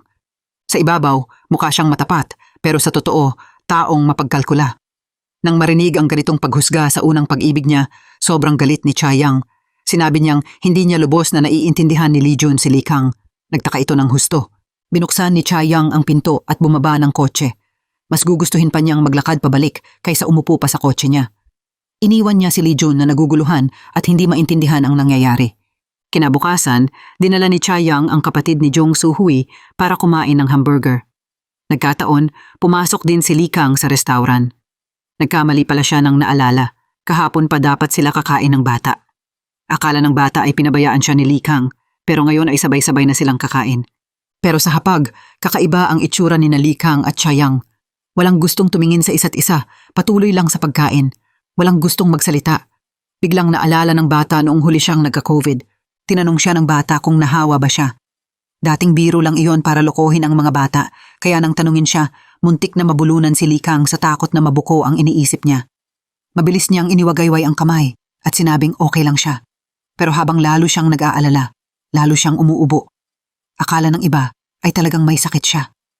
Inosenteng inakala ito ni Chayang. Agad niyang inilabas ang thermometer. Nakita ng bata na delikado ang sitwasyon kaya gumawa ng dahilan para umalis na. Pagkatapos sukatin ang temperatura, ipinakita agad ito ni Likang kay Chayang. Pinahawak pa niya ito sa noo niya. Pagkasabi nito, binuksan niya ang pinto ng kotse para ihatid si Chayang. Magalang na sinabi ni Chayang na pwede naman siyang sumakay ng bus. Hindi inasahan na babanggitin ni Li Kang na nakasakay siya sa kotse ni Li Jun kagabi. Natigilan si Chayang sa sinabi niya. Sa sandaling iyon, tumawag si Chef Han. Walang pag-aatubiling sumakay agad si Chayang sa kotse. Pagkaupo, maingat niyang ipinaliwanag na noong huli ay nagdadalawang isip pa siyang sumakay sa kotse ni Li Jun.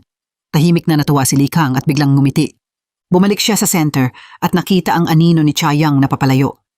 Lumingon siya at natagpuan ang crane na naiwan nito sa kotse. Naalala niya ang mga pinagdaanan nila at labis siyang nasiyahan. Baguhan pa lang sila sa buhay ng isa't isa. Sa kusina, pinarusahan si Li Jun dahil sa pagbugbog sa iba. Nagbabalat siya ng sibuyas at lumuluha. Sa sandaling iyon, pumasok si Chayang. Dahil sa nangyari kagabi sa kotse, nagpasya siyang hindi siya papansinin. Hindi makapagpabaya si Li Jun kaya patuloy lang siya sa pagbabalat habang nakatitig kay Chayang. Maya-maya, naglagay si Chayang ng ilang kandila at sinabing hindi na masasaktan ang mga mata niya. Galit na itinapon ni Li Jun ang sibuyas sa tabi. May ganito palang magandang paraan, bakit ngayon mo lang sinabi? Sinadya ni Chayang na sabihing abala siya kanina. Pagkasabi nito, kumuha siya ng piraso ng sibuyas at isinubo ito sa kanya. Mas epektibo daw iyon. Halatang pinarurusahan si Li Jun kaya hindi siya tinulungan. Walang magagawa ang binatang mayaman kundi magbalat ng sibuyas at panoorin si Chayang sa pagtatrabaho. Curious siyang tinanong ang relasyon nila ni Li Kang. Paano sila nagkakilala? Mukhang okay naman ang samahan nila pero wala namang kinalaman ng isang doktor at isang chef. Hindi diretsong sinagot ni Chayang. Tumakbo siya para kumuha ng isa pang bag ng sibuyas at sinabihan si Li Jun na ipagpatuloy ang pagbabalat. Pagkatapos, nagpatuloy siya sa pagluluto. Pero nang marinig niyang tinanong siya kung gusto niya si Li Kang, sa gulat, nadiskaril si Chayang at nasunog ang kamay. Mabilis niyang isinubo ang kamay sa tubig sa kanilagyan ng band-aid. Curious na tinanong siya ni Li Jun kung bakit siya nagkakagulo kapag pinag-uusapan si Li Kang. Gusto ba talaga niya ito? Hindi pa kailanman inamin ni Chayang na gusto niya si Li Kang. Sinabi lang niyang dahil iniligtas niya ang buhay niya, labis siyang nagpapasalamat. Hindi inasahan na nakatayo pala si Li Kang sa labas ng pinto at narinig ito. Sa mga mata niya, may bahid ng pagkadismaya. Kinabukasan, dinala ni Li Kang ang bata para maglaro. Sa palagay niya, ang mga bata ang pinakadalisay, kaya tinanong niya kung paano siya makakakuha ng kapatawaran kung may nagawa siyang mali. Walang hiya, sinabi ng bata na kung may nagawa siyang mali, dapat siyang humingi ng tawad. Pagkarinig nito, parang nagdesisyon si Li Kang. Pagkatapos, ihahatid na niya ang bata pabalik. Habang nakatingin sa mukha ni Li Kang na parang sawi sa pag-ibig, tinanong siya ng bata kung may gusto na ba siyang tao. Nahagip sa puso ni Li Kang at namula sandali. Sinadya niyang pahulaan kung sino ang taong gusto niya. Iginiit ng bata sa hangin ang salitang ate. Agad na naisip ni Li Kang si Chayang pero hindi niya inasahan na hindi pala siya ang tinutukoy ng bata. Bumalik siya sa center at nakita si Chayang na nakaupo sa labas. Naalala niya ang bata na nagsabing gusto rin siya ng ate nito at naalala niya ang panahong magkasama sila. Nang hindi namamalayan, nahulog na siya sa kanya. Pero nang maalala ang matalik niyang kaibigan, biglang naging determinado ang mga mata ni Li Kang. Lumapit siya kay Chayang at seryosong sinabi na para sa kanya, si Chayang ay magpakailanman na nobya ni Hyun Seok. Siya rin ay saksi sa pagmamahalan nila.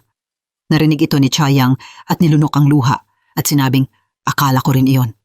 Bago pa man niya masabi ang susunod, umalis na si Li Kang. Bumalik siya sa opisina, iniisip ang mga pinagdaanan nila at tinitingnan ang crane na naiwan ni Chayang sa kotse niya. Agad niya itong itinago sa aparador. Ipinasiya niyang ilibing sa puso ang nararamdaman. Sa tabi ng daan, nagbuhos si Chayang ng kalahating bote ng asin sa mangkok sa kasinubong tikman pero walang lasa. Hindi makapaniwala ang kapatid niya sa nakita. Nang subukan niya, 2 bote ng tubig ang nainom niya dahil sobrang alat pero tingin ni Chayang ay binibiro lang siya sa sobrang eksaheradong reaksyon. Para sa kanya, walang alat, walang lasa talaga. Pagkasabi nito, ibinuhos niya ang natitirang asin sa mangkok at lalong nagtaka ang kapatid niya. Hindi siya makapaniwala kaya sinubukan ulit ni Chayang. Pero wala pa ring lasa para kay Chayang. Ano ba ito? Halatang napakaraming asin ang inilagay. Bakit walang alat? Kahit pinigilan siya ng kapatid niya na huwag direktang isubo ang kutsarang puno ng asin, hindi siya makapaniwala. Ganito karaming asin pero walang alat. Nawala na ba ang panlasa niya? Nagmamadali siyang pumunta sa ospital para magpatingin. Dahil sa pinsala sa ulo niya, nawala ang panlasa at pangamoy niya. Bilang isang chef, hindi ito matanggap ni Chayang. Nakatago ang kapatid niya sa sulok ng ospital, nakatingin sa pighati ng ate niya. Labis itong nakakahabag. Bumalik si Chayang sa center at naghanda pa rin ng mga sangkap para magluto. Si Lee Jun sa tabi niya ay parang nagkakayod ng labanos. Nang tatanungin na niya ang tungkol sa nangyari sa kanila ni Lee Kang, biglang pumasok ang kapatid niya at sinisisi ang ate sa pagstay dito para magkayod ng labanos. Pagkasabi nito, hinila na niya ito palayo. Maling diagnosis lang iyon ng doktor. Punta tayo sa ibang ospital para magpatingin ulit. Pero gusto muna ni Chayang na matapos ang pagluluto bago umalis. Narinig ni Lee Jun ang usapan nila. Curious niyang tinanong kung ano ang nangyari. Sa puntong ito, diretsong sinabi ng kapatid niya, nawalan ng panlasa si Chayang. Lubos itong ikinabigla niya. Sinisi niya ito, gusto mo bang malaman ng buong mundo ang sakit ko? Lumabas si Lee Jun at nakita si Chayang na nakaupong mag-isa. Mabilis niya itong inaliw. Nakita ito ni Lee Kang. Habang nakatingin sa 2 taong magkasintabing nakaupo, nagsimula siyang mainggit. Nang aalis na siya, nakita si Lee Jun ng head nurse na nag-iwas sa trabaho, kaya agad siyang binalik. Sa sandaling iyon, may pamilya ng pasyente na hinanap si Chayang dahil inilantad niya ang kasinungalingan nito dati. Sinubukan pa itong saktan, pero agad na pinigilan ni Lee Kang. Lalong luminaw ang pagnanais niyang protektahan si Chayang. Ngayon hindi niya papayagang may masaktan siya. Bumalik si Chayang sa kusina. May pasyenteng lumapit at nag-request na maghanda siya ng pagkain dahil anibersaryo ng kasal nila. Gusto niyang bigyan ng sorpresa ang asawa niya. Matagal niyang inihanda ang masarap na pagkain na puno ng puso ni Chayang at labis itong ikinatuwa ng mag-asawa. Nakita ni Chayang ang kaligayahan nila at naramdaman niya ang kapanatagan. Bahagi ng pagkain niya ay para maghatid ng ligaya sa iba. Ito rin ay isang bagay na natutunan niya mula sa isang bata. Pagkatapos mawalan ng panlasa at pangamoy, naalala ni Chayang ang doktor na nagsabing hindi sigurado kung gagaling pa siya o hindi. Labis ang pighati sa kanyang puso. Kumuha siya ng sili gamit ang kamay at isinubo pero wala pa rin siyang malasahan. Ang pagluluto ang laging naging motibasyon para maging mas matatag si Chayang. Pero ngayon, kinuha na ng Diyos ang kanyang pag-asa. Hindi pa alam ni Lee Kang ang nangyari. Dinala niya ang bata sa hamburger restaurant. Habang pinapanood si Lee Kang na malungkot na kumakain, tinanong siya ng bata kung may sasabihin ba siya. Unay umiling si Lee Kang pero sa huli ay aminado rin. Nakita ng bata na gwapo si Lee Kang at doktor na gusto ng maraming babae. Naalala niya noong hindi siya nag-ingat at nabanggit na gusto siya ng ate niya, kaya nasabunan pa siya nito. Nagulat ng bahagya si Lee Kang. Yun pala, ang tinutukoy na ate ay isang nurse sa ospital, hindi si Chayang. Nang maalala ang masasakit niyang sinabi kay Chayang, labis siyang nagsisi. Ikinonsensya rin niya ang pagkasakit niya rito. Pagbalik sa opisina, hindi pa rin maiwasan ni Lee Kang ang alaala ng gabing iyon. Paano niya hinayaang masaktan si Chayang? Ngayon, hindi niya alam ang dapat gawin. Sa parehong oras, nasa kusina si Chayang at nagtuturo sa isang babaeng dayuhan. Habang nakatingin sa kanyang taimtim na pagtuturo, hindi napansin ni Lee Kang ang pagdating ng head nurse. Tinanong siya nito kung ano ang ginagawa niya roon. Nagsinungaling si Lee Kang na nagche-check siya sa pasyenteng nagka-allergy kahapon pero nagtaka ang nurse dahil namatay na ito noong isang araw. Labis siyang napahiya. Mabilis niyang itinuwid na baka nagkamali siya, saka umalis. Sinubukan ulit ni Chayang ang mga pampalasa pero wala pa ring lasa. Habang pinag-iisipan ito, lalo siyang nalulungkot. Ang pagluluto lang ang nagpapasaya sa kanya pero ito rin ang kinuha sa kanya. Sa sandaling iyon, dumating si Mrs. Han. May ipinahanap siyang kapalit sa trabaho ni Chayang. Hindi alam ng babaeng ito ang sitwasyon kaya humingi siya ng paumanhin kay Chayang dahil sa masikip na lugar na ito. Hinikayat pa niya itong magpakita ng talento sa ibang lugar pero hindi niya napansin ang mga mata ni Chayang. Pagkatapos ng trabaho, nagtungo si Chayang sa night market. Sa dami ng masasarap na pagkain, sinubukan niyang amuyin ang mga ito pero wala pa rin. Walang magawa si Chayang kundi bumalik sa center. Nakaupo siya roon, naghihintay kay Lee Kang para magpaalam. Sa gabi, malungkot na nagmamaneho pabalik si Lee Kang. Nag-away kasi siya sa lola niya dahil ayaw niyang isara ang center. Pagdating niya, nakita niyang nakatayo si Chayang.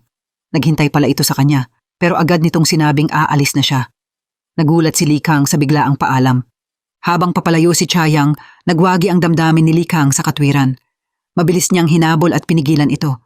Pero nang harapin ang tanong nito, wala siyang masabing dahilan. Bigla niyang naalala ang noodles na kinain niya noong bata siya. Gusto niyang ipagluto ito ni Chayang. Halos 12:00 na ng gabi. Nagulat man si Chayang, pumunta pa rin siya sa kusina para magluto. Isinuot niya ang apron at naghanda ng harina para sa huling platong noodles ni Lee Kang. Baka ito na ang huling pagkikita nila. Nakita ni Lee Kang ang abalang si Chayang kaya tumulong na rin siya. Pero sa isip niya, naiisip lang niya ang pag-alis nito. Dahil dito, nadumihan siya ng harina. Agad siyang binigyan ni Chayang ng apron pero puno ng harina ang kamay niya. Hindi niya ito maisuot. Nahihiyang tinulungan siya ni Chayang. Sa sandaling iyon, para siyang isang maalaga at banayad na asawa. Tanging si Chayang lang ang titig ni Likang na sana ay bumagal ang oras. Nahiya si Chayang sa titig niya. Sinabihan niya itong pumunta muna sa opisina at tatawagin na lang siya kapag tapos na. Nahuli ang sarili ni Likang. Wala siyang balak umalis pero nagkamali siya at nag-ingay ang kawali. Inisip niyang hindi niya alam kung bakit siya nandito. Gusto niyang pigilan si Chayang pero ayaw niyang magsalita. Nakita niya ang bote ng alak sa istante. Baka sakaling maging mas matapang siya kapag lasing. Uminom siya pero wala pa rin siyang masabi. Sa halip, humingi siya ng tawad. Nagtaka si Chayang kung ano ang kasalanan niya. Naging awkward ang sitwasyon. 2 baso na ang nainom ni Likang pero hindi pa rin siya makapagsalita. Nang tanungin niya kung kailangan pa ng tulong, biglang sinabi ni Chayang na hindi siya komportable sa ganitong pagsasama nila. Pinauwi niya si Likang. Parehong-pareho ito sa sinabi niya dati rito. Walang nagawa si Likang kundi umalis. Pero paglabas pa lang, may tumawag sa kanya. Yun pala, yumao na ang kapitbahay na lalaking matagal niyang hindi nakikita. Naalala niya na itinuring siya nitong anak. Tuwing pupunta sa dagat, dinadalhan siya nito ng tsokolate. Pero mula nang umalis sa isla, hindi na siya nakabalik. Ngayon, magkaiba na sila ng mundo. Nagmamadali siyang tumakbo sa parking lot. Gusto niyang makita ito kahit sa huling pagkakataon, pero nakalimutan niya ang susi. Papabalik na sana siya nang makita niyang tumatakbo si Chayang, hawak ang jacket niya. Kinuha niya ang susi, pero dahil malayo ang biyahe at lasing siya, kusang umupo sa driver's seat si Chayang. Sasamahan niya si Likang. Babalik sila sa lugar kung saan unang nagkita. Tahimik ang gabi at walang tao sa daan. Naalala ni Likang ang mga nangyari noong bata siya. Tuwing pupunta sa dagat ang tiyuhin, laging may tsokolate ito para sa kanya. Nangako siyang babalik, pero hindi na ito natupad. Ang mga masasayang araw ay talagang pansamantala. Nakarating sila bago ilibing ang tiyuhin. Pagkababa, sinabi ni Chayang na uuwi na siya sakay ng bus. Nagpaalam sila sa isa't isa. Pero bago makalayo, naalala ni Chayang na nakalimutan niya ang phone at pitaka. Pati susi ni Likang ay nasa kanya pa. Bumalik siya sa libing, pero wala si Likang. Nakatayo ito sa harap ng larawan ng tiyuhin na aalala ang pangako nilang dalawa. Huli na ang lahat. Dinala ng anak ng tiyuhin ang espesyal na bagay na iniwan para kay Likang. Nang buksan niya, puno ito ng tsokolate. Tumingin si Likang sa kahon ng tsokolate. Ngumiti ngunit may luha sa mga mata. Sa oras na iyon, may tumawag sa kapatid ni Chayang. Si Chayong pala. Humingi ito ng pabor. Sabihin kay Likang na nasa tabing dagat siya at naghihintay. Nagkataong dumaan si Lee Jun at nagtaka kung bakit sila pupunta sa dagat. Sa kaba, nabigkas ng kapatid ni Chayang na sila ang unang nagmahalan. Naghintay si Chayong sa dagat. Pagod na pagod siya sa biyahe, kaya nakatulog siya sa upuan. Nakatanggap ng mensahe si Likang. Matapos makipagpaalam sa tiyuhin, nagtungo siya sa tabing dagat at nakita si Chayang na natutulog doon. Hinipan siya ng malamig na hangin mula sa dagat at nanginig ang kanyang katawan. Hinubad ni Likang ang kanyang damit at isinuot ito kay Chayang. Hindi inaasahan, mahimbing ang tulog ni Chayang at sumandal ito sa kanyang balikat. Takot na magising siya, walang nagawa si Likang kundi panatilihin ang posisyong iyon ng 5 oras hanggang lumubog ang araw. Nagising na si Chayang. Nang imulat niya ang mga mata, nakita niya si Likang mismo sa harap niya at nabigla siya. Labis siyang nahiya dahil napilitan siyang manatili sa ganoong posisyon ng napakatagal. Dapat sana'y ginising na niya ito ng mas maaga. Pero marahang sinabi ni Likang na kahit mas matagal pa, ayos lang. Ibinigay ni Chayang ang susi ng kotse saka sinabing nakalimutan niyang magdala ng pera. Tinanong niya kung maaaring pahiramin siya ni Likang para makasakay pa uwi. Habang nakatingin sa pagod na si Chayang, gusto niya itong ihatid. Bukod pa rito, wala nang oras para sa huling bus. Sa oras na ito, gutom na rin siya, kaya nagplano silang kumain muna bago umuwi. Dinala ni Likang si Chayang sa seafood market. Napakasaganang pagkain ang inihanda. Sa huli, dinala niya ito sa isang pamilyar na restaurant. Doon nagsimula ang lahat. Kahit 20 taon na ang nakalipas, pareho pa rin ang lahat tulad ng dati. Nagpasya si Likang na personal na pumunta sa kusina para magluto ng ilang putahe. Habang nakatingin sa abalang likod nito, parang bumalik si Chayang sa 20 taon na ang nakaraan. Mabilis natapos ang pagkain. Inilapag niya ito sa mesa, handa ng kainin. Masayang kinain ito ni Chayang at pinuri pa ang galing ni Likang sa pagluluto. Pero sa sandaling ito, sinabi ni Likang ang totoo. Alam na niyang nawalan ng panlasa si Chayang dahil sa text message ng kapatid nito. Ayaw niyang dalhin ito sa karaniwang restaurant. Naiyak si Chayang at kumagat ng malaki, tinanggap ang panyong ibinigay ni Likang. Parang bumalik ang oras sa 20 taon na ang nakalipas. Napakasaya ni Chayang at patuloy ang pagpatak ng luha niya. Nang marinig ang isang pamilyar na tinig, bumalik ang mga alaala sa isip ni Likang. Hindi siya makapaniwala at tinanong kung nakapunta na rito si Chayang dati. Tahimik itong tumango. Labis ang gulat ni Likang. Nakapunta na ba talaga siya sa restaurang ito noon? Tumango ulit si Chayang. Sa wakas na unawaan ni Likang na ang babaeng nasa harap niya, ang babaeng matagal niyang hinahanap. Mabilis niyang tinanong kung naaalala pa siya ni Chayang pero hindi niya inasahang tatangong muli ito. Pagkaraan ng 20 taong paghihiwalay, nasa parehong lugar pa rin sila. Pinagtagpo sila muli ng tadhana. Hindi makatingin ng diretso si Chayang kay Likang. Mabilis siyang tumayo at pumunta sa kusina para magligpit pero hinabol siya ni Likang. Ngayon, naintindihan na niya kung bakit laging lumilitaw ang taong ito sa buhay niya. Siya pala ang tunay na tanga. Hindi pa rin niya napigilang itanong ang tanong na itinatago niya sa loob ng 20 taon. Bakit hindi dumating si Chayang noon? Naalala ni Chayang na 1 taon pagkatapos nang bumalik siya sa restaurant pero wala ng tao, hindi niya ito nabanggit. Ginamit na lang niya ang dahilan na may nangyari sa pamilya at hindi niya natupad ang pangako. Humingi rin siya ng tapat na paumanhin. Bago pa makapagsalita si Likang, dumating ang anak ng tiyuhin niya para anyayahan siyang kumain sa kanila. Nakatayo si Chayang sa tabi niya, akala niya nobya ito ni Likang. Pero mabilis na ipinaliwanag ni Chayang na magkaibigan lang sila. Hindi niya napansin ang ekspresyon ni Likang sa tabi niya. Nang marinig iyon, medyo nang hinayang siya. Nagpaumanhin ang anak ng tiyuhin dahil sa pagkakamali. Pagkatapos, sinabi niyang simula pagkabata, gusto na niya si Likang. Pero noon, gusto ng ama niya ang ina nito, kaya wala siyang magawa kundi sumuko. Pero ngayon, nang magkita ulit sila, bumalik ang nararamdaman niya.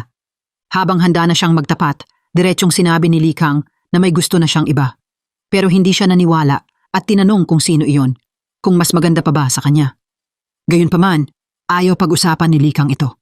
Galit na umalis ang babae at nakita niya si Chayang sa labas. Hindi pa rin siya nagpakalma at tinanong si Chayang kung kilala niya ang nobya ni Likang. Sinabi ni Chayang na hindi rin niya alam. Nang pauwi na ito, naalala niyang nakalimutan niyang ipaalala kay Likang na bisitahin ang aso. Ito ang anak ng alaga nito dati. Dahil nang umalis ang amo nito, ayaw nitong kumain at natutulog lang sa kumot nito. Tiningnan ni Likang ang aso. Mukha itong kapareho ng dati. Naalala niya noong bata siya, ayaw niyang pumunta sa Seoul. Gusto niyang manirahan kasama nito habang buhay. Pero sa paglipas ng panahon, nagbago na ang lahat. Sa mga nakaraang taon, laging layunin niya ang makipagkompetensya para sa mana. Tama ba ito o mali? Tinawagan ni Likang ang dean para humingi ng ilang araw na bakasyon. Gusto niyang manatili pa rito ng mas matagal. Pagod na siya at naiinis na sa kasalukuyan niyang buhay. Kung maibabalik lang ang lahat, dito sana siya titira. Sa oras na ito, hindi pa alam ni Likang na naospital ang lola niya. Tinawagan siya ni Lee Jun pero walang sumagot. Nagpa siya siyang personal na hanapin si Likang. Habang pinapanood ni Likang si Chayang na maingat at malambing na inaalagaan ng aso, unti-unting natunaw ang kanyang malamig na puso. Lagi nitong dala ang init at ligaya sa kanya. Nagsimula siyang magduda sa kanyang buhay. Marahil nabuhay lang siya para makipagkompetensya sa yaman. Maaga kinabukasan, naghahanda si Likang para ilabas ang aso nang matuklasang hindi na ito gumagalaw. Pagbalik ni Chayang mula sa palengke, nakita niyang yakap na yakap ito ni Likang sa bakuran. Parang naunawaan niya ang nangyari. Tumungo sila sa likod ng bundok para ilibing ang aso at dasalang mabuhay ito sa mas masayang lugar. Pag-uwi, nakita nilang dumating si Lee Jun. Paulit-ulit na nasasaksihan ni Likang ang pagpanaw ng mga mahal sa buhay. Nadama niyang hindi ito ang buhay na gusto niya at ayaw na rin niyang bumalik sa walang pagmamahal na tahanang iyon. Bihirang makita ni Lee Jun si Likang na ganito kahina. Labis din ang pagkagulo ng kanyang damdamin. Nagtungo siya ng mag-isa sa tabing dagat. Nakatanggap siya ng balitang nanalo ang ina niya bilang presidente ng grupo. Isang taong palaging mapagmataas tulad niya ay ayaw manalo sa ganitong paraan. Tiningnan ni Chayang ang natutulog na Likang at agad itong nilagyan ng kumot. Nagpasiya rin siyang hindi na malungkot sa kanyang karamdaman. Sa harap ng pamilyar na mga sangkap, wala na siyang takot. Ang pagluluto ng may puso ay makapagbibigay ng ligaya sa iba. Sa gabi, nagising si Likang at hinanap si Chayang sa tabing dagat. Parehong naupo sa buhangin. Ang taong palaging malamig ang ugali ay kusang lumapit sa kanya. Parang bumalik sila sa 20 taon na ang nakalilipas. Tahimik, walang imik, nakatingin sa malawak na dagat. Biglang naramdaman nilang napakaliit nila. Biglang tinanong siya ni Chayang kung gutom na ba siya dahil hindi pa kumakain buong araw. Hindi na nagtago si Likang ng nararamdaman. Masayang inanyayahan siya ni Chayang na kumain. Ngayon, kapalit ng paghahanda nito ng pagkain, medyo awkward si Li Kang. Habang nakatingin sa babaeng ito at naaalala ang matalik niyang kaibigang si Min Seong, alam niyang ayaw na niyang itaboy pa ito. Hindi niya alam kung kailan siya nahulog kay Chayang. Hindi napansin ni Chayang ang kakaiba niyang itsura. Mabilis siyang tumayo para maghanda ng pagkain, pero hinawakan siya ni Li Kang. Nagpasiya itong sundin ang puso mula ngayon. Sinabi niya, "Pwede ba kitang mahalin?" Pumunta si Li Kang sa kama ng kanyang lola. Sinabi niyang ayaw na niyang makipag-agawan sa kapangyarihan. Gusto na lang niyang mamuhay ng simple at masaya. Galit na pinalayas siya ng lola niya pabalik sa center, pero hindi na mababago ang desisyon ni Li Kang. Pagkatapos ng lahat, malinaw na niyang naintindihan ang nararamdaman. Pumunta siya sa kusina para hanapin si Chayang. Ngayon, mas direkta niyang ipinahayag ang saloobin. Kahit hindi siya tanggapin ni Chayang, hindi siya susuko. Natakot ng bahagya si Chayang sa direktang pagtatapat na ito. Naghanda siya ng masarap na putahe para kay Li Kang, para silang bagong kasal. Mas mainit na ang atmosfera. Biglang may lalaking humahabol sa isang nurse papasok ng kusina. Nakita ni Li Kang ang lalaki at inutusan itong umalis. Natakot si Chayang sa biglaang pangyayari. Ayaw makipag-away ni Li Kang, pero hinubad niya ang salamin at agresibong tinanong kung ano ang problema nito. Sa susunod na sandali, nakaupo na si Li Kang sa teres na may magang muka. Dahan-dahang pinahiran ni Chayang ng yelo. Nagpanggap si Li Kang na okay lang siya. Hindi naman masakit, parang kagat lang ng lamok ang suntok niya. Pero pinahiran pa rin siya ni Chayang. Yun pala, ang lalaki ay ama ng nurse. Kilala siya sa balita bilang miyembro ng isang sikat na criminal police group na may palayaw na Crazy Dog. Nahiya si Li Kang na natalo siya sa harap ng taong gusto niya. Totoo nga, laging gusto ng mga lalaki na maging bayani sa paningin ng minamahal. Habang abala si Li Kang sa problema sa pamilya, si Li Jun naman ang nagluto. Naalala niya nang dalawin nila ng ama ang puntod ng lolo niya. Sa huli, hindi niya napigilang ilabas ang sikreto. Di sinasadyang nalaman ni Li Jun na hindi tunay na anak ng lolo niya ang kanyang ama. Kaya simulat sa pool, siya lang ay isang hadlang, samantalang si Li Kang ang piniling tagapagmana ng lola niya. Nakatanggap din ng mensahe si Li Kang kaya pumunta siya roon at nakita ang kakaibang kilos ni Li Jun. Sinabi rin ni Li Jun kung bakit niya kinamumuhian si Li Kang. Noong bata sila, palagi siyang pinapalo kapag hindi siya nanguna. Tulad noong gumawa si Li Kang ng tsokolate para pasayahin siya, pero laging itinatakwil ni Li Jun. Noong bata pa sila, hindi maintindihan ni Li Kang kung bakit galit na galit sa kanya ito. Hanggang ngayon, hindi pa rin nila malinaw na maipaliwanag ang relasyon nila. Sa parehong panahon, biglang sinabi ng kapatid ni Chayang na alam niya ang address ng kanilang ina. Kahit ayaw niya, nagtungo pa rin siya para hanapin ito. Pagdating doon, nalaman niyang may lalaking niloko ng ina niya at nawala ng lahat ng pera. Nawala na ang huling pag-asa niya sa ina. Nasasaktan si Chayang habang iniisip si Li Kang, pero abala ito sa paghahanap sa tiyahin niya. Alam niyang plano isara ng grupo ang Social Protection Center. Gusto itong pigilan ni Li Kang. Pagkatapos sunduin si Chayang, naglakad sila sa tabing dagat. Ngayon, nagpasiya si Chayang na magbukas ng loob at ikwento ang kanyang buhay. Sa kwentong ito, naroon ang kanyang unang pag-ibig at isang pamilyang hindi masaya. Pero sa pagbanggit kay Min Seong, hindi pa rin makalimutan ni Li Jun ang matalik niyang kaibigan. Pero ngayon, kahit si Min Seong ay ayaw ng bitawan ang kamay ni Chayang. Sa mga susunod na kabanata, silang dalawa na lang ang magkasama.